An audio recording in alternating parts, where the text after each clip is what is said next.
Welcome to The Lock Shop with Nielsen and Hustler, powered by Coolbet Canada.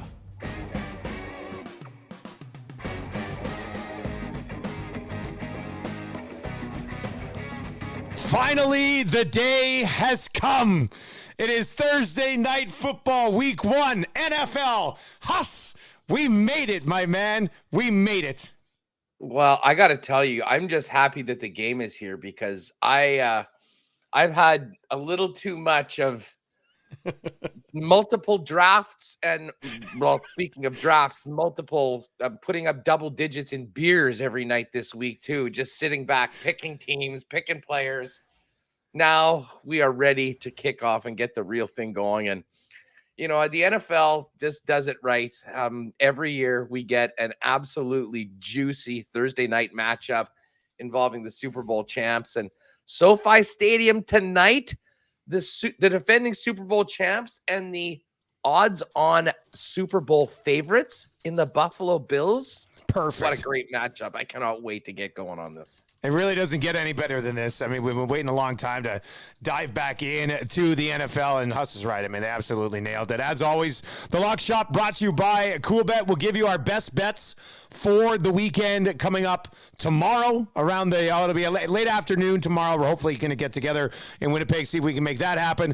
And then on Saturday, we'll have some player props and some DFS stuff coming your way as well with the Lock Shop. If you've not yet signed up for an account over at Coolbet, go to coolbet.com. Use the code LOCKSHOP when you sign up, and you'll get that matching deposit bonus up to $200. And like we said, this is great. Like yesterday, we just had a CFL episode. Today, we just have a Thursday night football episode. And Huss, as exciting as this matchup should be tonight, we got some player props that we're certainly going to get to. I'm over on one guy, you're under on a guy. And what we've seen so far with CFL this year, when we're on the same side of something, we're hitting at a pretty good rate. And here we are again. Which is I'm very glad that you pointed that out, because to be honest with you, you know, in years past when I was doing picks with the guys on the show, it seems like every time we had consensus, everyone got killed. That's been the exact opposite this year in CFL. I mean, I'm not sure what the numbers are when we pick the same game on the same side, but we've done very well when that's happened. So hopefully that's going to be the case tonight for this game. It's a fascinating matchup. You know, both OCs have moved on from these teams from last year, but, you know, obviously their head coaches are, you know, especially on the Rams side of things, McVay, sort of the offensive genius, you would think, behind what they do. And two great teams, but they come in very different situations. The Rams are the defending Super Bowl champs. They got it done with a very veteran team. I'm interested to see how they come back this season, having already been to the top of the mountain.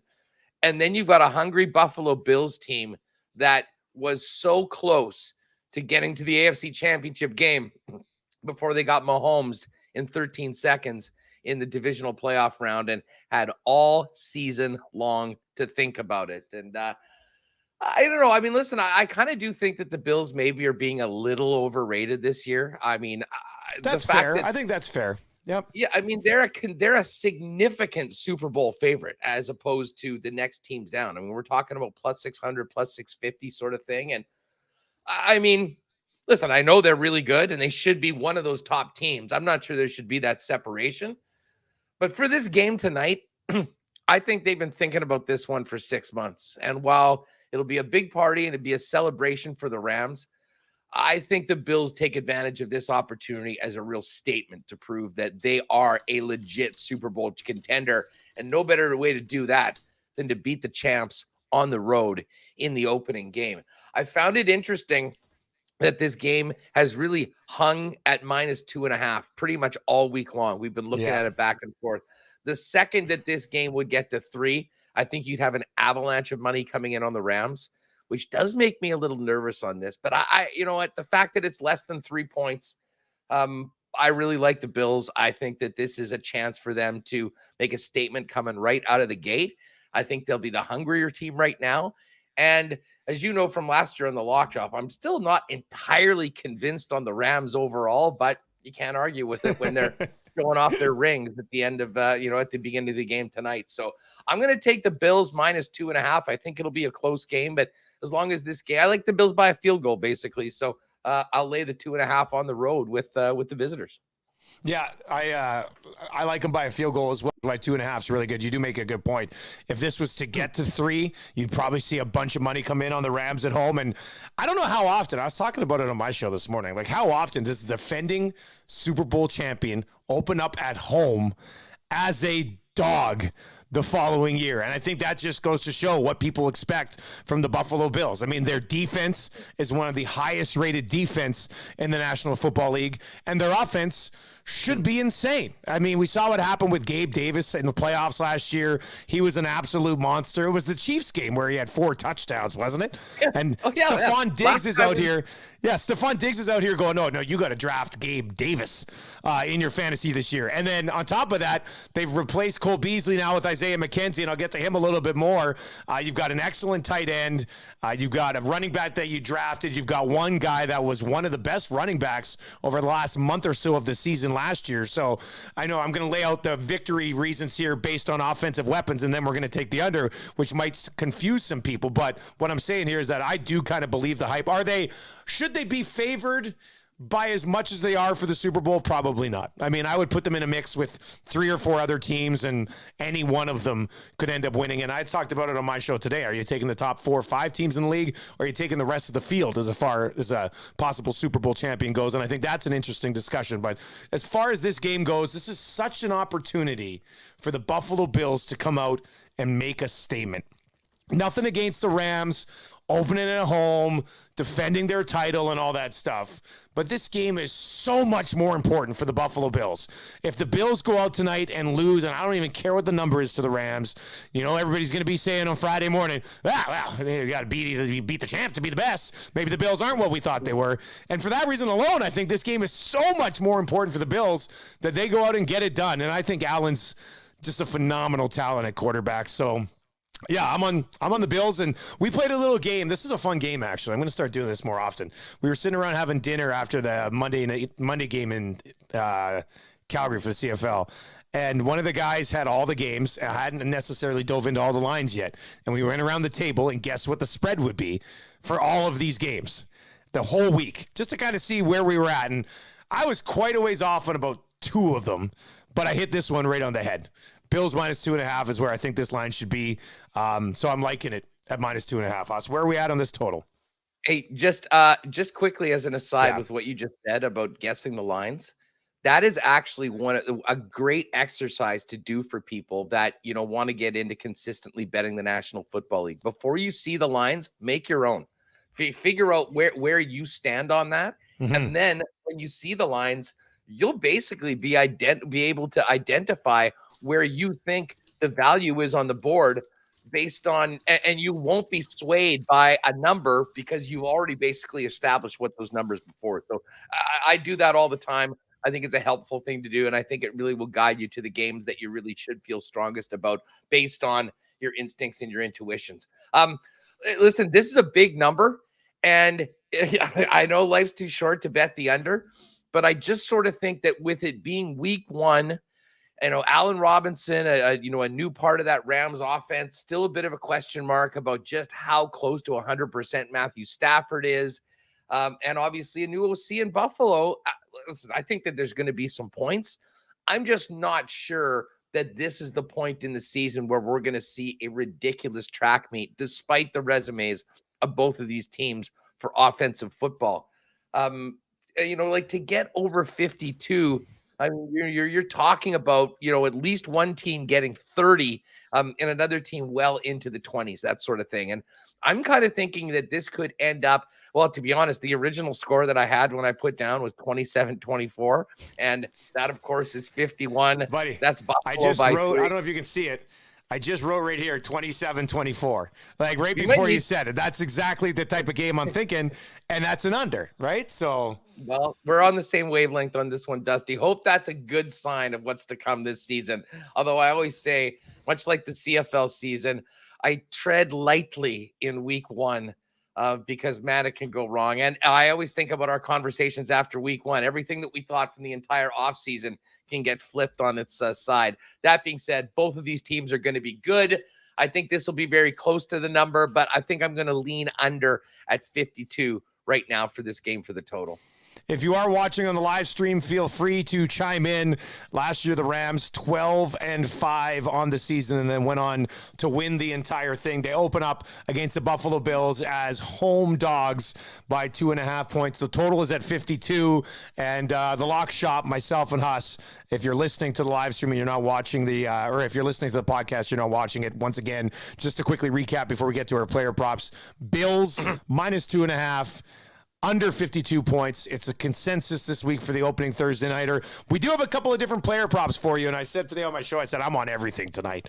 Like I've been waiting too long to dive into a game like this. So I mean, we're going to be on a bunch of them. But Huss, what's one prop that really stands out for you?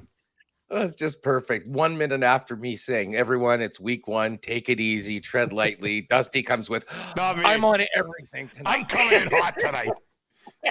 I can't blame you. And you know what? And this is my pick of the day for the lock shop. By the way, folks, make sure you're following the CoolBet socials at CoolBet Canada every day through the week. Either myself or Dusty will drop one of our favorite picks and plays for that evening's action. And my pick tonight is Devin Singletary under 46.5 yards. Listen, we know this the Buffalo is an interesting Bills. one for me. I was very fascinated to hear your explanation for this. Well, okay, so it's a couple things. First of all, listen, the Bills are, and you know, to beat a team like the Rams, I think you realize that you're going to need big chunks. You're going to need to move the football, and I think that is going to be throwing it. I mean, the other thing is when you look at the front of the Rams, led by Aaron Donald, I mean, they're not an easy team to run on. And they're certainly, I mean, they've been a top 5 rush defense. They were a top 5 rush defense last year. And when you look at teams, you know, honestly, to beat the Rams, has anyone ever beat the Rams just running the ball consistently? No, not really. San Francisco, maybe, but they do things in a very different way. So you've got a top 5 rush defense. You've got a game where the team is going to absolutely need to score some points, and I think lean on their best players, and that's their quarterback, Josh Allen, and their receivers. And then the other thing, Dusty, is that I think that if the Bills do run the football, I think it's most likely coming from 17 and Josh Allen running the ball as opposed to Devin Singletary. So when you look at the number, which would be about, I mean, the Rams last year were one of the few teams that had about a 90 yards rush again, a game against. You've got Josh Allen's yards in there. You've got Zach Moss. I'm not sure if we'll see much of the rookie James Cook. But to me, this number, to get over it, I think you'd need a number of carries and a significant, 5+ yards a carry. I don't think he's going to get that against the Rams. So I'm taking Devin Singletary under 46.5 on the ground for the Bills for my player prop for tonight's game. And I'm going to look at the new Cole Beasley. And there's been a lot of buzz about Isaiah Mckenzie. I drafted him late in so many fantasy drafts this week. I'm talking, I might have him in almost all of them. I didn't get him in. I was pissed off. I went Romeo Doubs. And I was thinking, and I was picking an 11. So I went Romeo Doubs, and I was thinking, oh, Mckenzie will come back to me. There's only one guy here. And sure enough, my buddy Clint sniped me on it. So that kind of frustrated me a little bit. But look, if you just go back and look at the targets, for Cole Beasley. Like, look at the targets for the slot receiver for the Buffalo Bills since Josh Allen has been the quarterback. And, Dawson Knox, as he continues to take steps as a tight end, he's going to end up getting a lot more of those as well. But it basically, I did the math on this just this past year. First of all, Cole Beasley the last 3 years was targeted over 110 times every single year, which it works out to about 7 targets per game. That's just what Josh Allen does. He throws to the slot receiver, 5 to 7 times per game. There's been a great buzz about Isaiah Mckenzie so far. And if you see him come out tonight and catch 5 or 6 passes, you're not going to see this set at 3.5 very often moving forward. So I'm going to try to catch it before it's a number that gets bumped up a little bit. And in an offense that, has all these other weapons. People are talking about a huge breakout season for Davis. Obviously, you've got to cover Stephon Diggs. You've got a tight end that can be troublesome at times. I think there's going to be some opportunity for Isaiah Mckenzie. I know this is not breaking news. A lot of people are on Isaiah Mckenzie over 3.5 catches tonight. But, and I was trying to debate it, and I don't know how you approach this stuff, because I think I don't have it in front of me. I should have written it. I think his yards total is like 33.5 or something. So I was like, okay, well, do I go, like one big play that goes off for 30 yards and you only need one more to cover that? or do I take, 4 catches of 6 yards and cover this? And maybe you don't get to that total. Maybe he ends up smashing both. But I decided to go with the catches here for Isaiah McKenzie. I hope he doesn't end up with 3 catches and 40 yards, because then I should have gone the other way on over the receiving total. But I just think this guy's going to be heavily involved, because that's what the Bills do with their slot guy. I considered McKenzie, and then, being in a few fantasy drafts with you, I had made my own odds that it was about minus 1,000 that Dusty's prop would have Isaiah McKenzie in it today. So I went the other direction. His yardage prop is 33.5 tonight, and it's minus 112 on either side. The Gabe Davis number is 59.5, but the over is minus 141 right now. And I'm going to add one more in. I'm not sure if you've got a TD score, but I have bet Gabe Davis to get into the end zone tonight. Considering the last time we saw him, he was doing it 4 times. And it's pretty incredible, man. This guy had a 4-touchdown playoff game in arguably the greatest game anyone's ever seen. And no one remembers it because of 13 seconds at the end of the game and the Chiefs coming back to win that one in overtime. I have a feeling that Gabe Davis reminds everybody who he is and where they remember him from. Yeah, scoring 4 touchdowns against the Chiefs in the playoffs last year despite losing. So I like him to get into the end zone at plus 135. And your guy McKenzie plus 275 on a touchdown prop tonight if you want to sprinkle there. Yeah, and you know what? If we're throwing in touchdown props, I'll throw in Josh Allen. I think he's a plus 140 tonight, and we know how Josh Allen is capable of finishing off drives for the Buffalo Bills. So that's a nice little addition, actually, for our Thursday and Monday night episodes. A little sprinkle on some TDs along the way. I think that's probably a good way to go about it. So there we go. That's our Thursday night football preview. We are both on the Rams minus 2.5. We are on the under in this football game tonight at 52. Huss has Devin Singletary under 46.5 yards. And actually, it's funny, it's funny you bring that. I brought up, I just want to look at this quickly. Yeah, Devin Singletary's game log from last year, Huss. And we know he finished strong, had a good playoff, was getting 20 carries per game in the postseason. Not going to be that way in the regular season. But from October 10th last year all the way to December 19th, so over a 2-month stretch last year, he did not go over the total that it's set at tonight. So if we get back to what we saw in the middle part of last season, that 46.5 might be a pretty reasonable number. I think on December 19th, he finished at like 52. And then he blew up a little bit after that into the playoffs. But yeah, it's 2 things. I mean, it's against the Rams, who are just not a very good, easy team to run against in the first place. And I think it's first game of the season. I think the Bills, especially against a team like the Rams, are going to try to really distribute the football, certainly leaning on the pass more than the run game. But also, as we mentioned, maybe giving a few carries to Zach Moss, maybe getting James Cook in a little bit. So I feel pretty good. I feel pretty good about the under on Singletary. And overall, right now, by the way, I'm just looking the little bit of a change. Bills are still minus 2.5, but it's even money right now, plus 100 for the Bills. So we could be seeing that get to 2. Although to be perfectly honest with you, from a betting standpoint, I think I'd rather have the even money at 2.5 because the difference between 2 and 2.5 is pretty much negligible. 2 is not really a number you're usually pushing on. So there you have it for tonight's game. Of course, tomorrow we'll break it all down. But Dusty, this is somewhat last call for futures. Have you had any last minute futures get on the preseason docket for the last little while? I have to admit, I had a couple nice tennis wins, and I've gone crazy on futures over the last few days. Well, what have you put on? I've been too busy drafting the last few days that I haven't been able to add to any of the futures that I already had. So what have you added lately?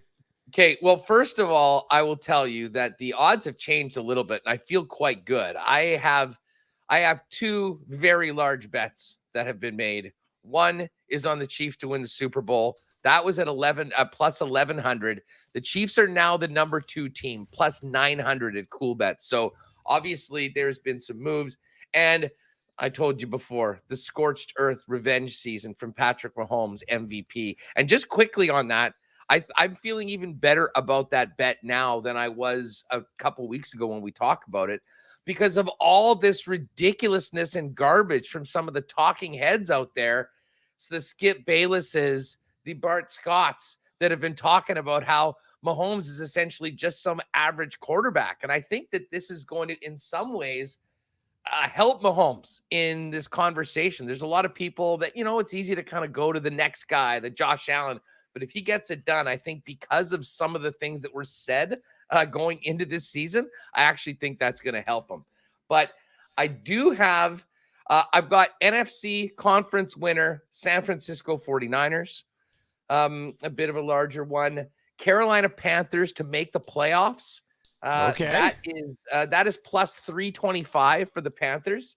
And then, as I said, there was some tennis winning, so we wanted to kind of have some fun. I was trying to think about who is going to be the shitty team from last year that comes back and wins their division. It happens literally every year in the National Football League. And I always think back to our predictions, and they're totally based on last season if you look at the odds. So I have small sprinkles on 3 teams to win their divisions at big numbers. You'll enjoy these.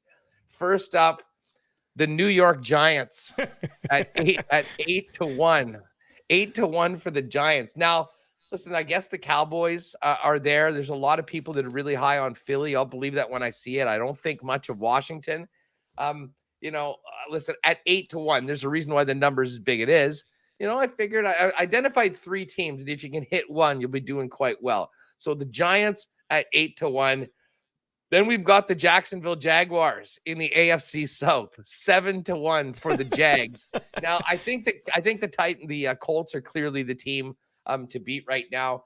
The Titans, I'll be honest, I'm just not sold on Tennessee, and they're one injury away, i.e. Derrick Henry, from being basically half the team that they are right now.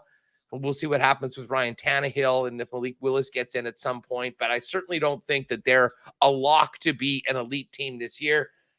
So the Jags have a ton of talent. They've got a coach that's won a Super Bowl coming in. I think they've got a completely different environment around them, and they've got a last place schedule. So not completely out. And again, these are smaller ones, but the one that I think I actually like the most is the Panthers. The Panthers are 11-1 in that division. And listen, wouldn't it be NFL, a story, a number 1 overall pick, does all those great things in Cleveland, gets ousted, the Deshaun Watson then comes in and has like a career year and wins a division with the Panthers. So anyways, those were some bombs that we had. And then, we put together a number of other picks that we sort of went through earlier with our top our futures. But I am fading Mac Jones under 3,900 yards and Dak Prescott as well, minus 4,350. A few unders when it came to the big look. But just is a good reminder, folks, that you've got about if you're watching us live, you've got about 5 or 6 hours to get in your futures, because those will pretty much be off the board for the most part once the Bills and Rams kick off tonight. And then you can really dive into game number 1. But there's plenty out there. And as I said, it's an amazing time to use the promo code LOCKSHOP on your first deposit. Get a 100% bonus up to $200. So you can get on your futures. You can make your big wager on your team for this year and get ready for week 1. And more Lock Shop coming your way on Friday afternoon from Winnipeg, where I am heading out tomorrow morning. We'll give you all of our best bets for the upcoming weekend, week 1 in the National Football League. Enjoy the Thursday nighter. Best of luck, everybody. And we'll be back with episodes of Lock Shop Friday and Saturday. So we'll talk to you tomorrow. See you later, bud. See you on the weekend.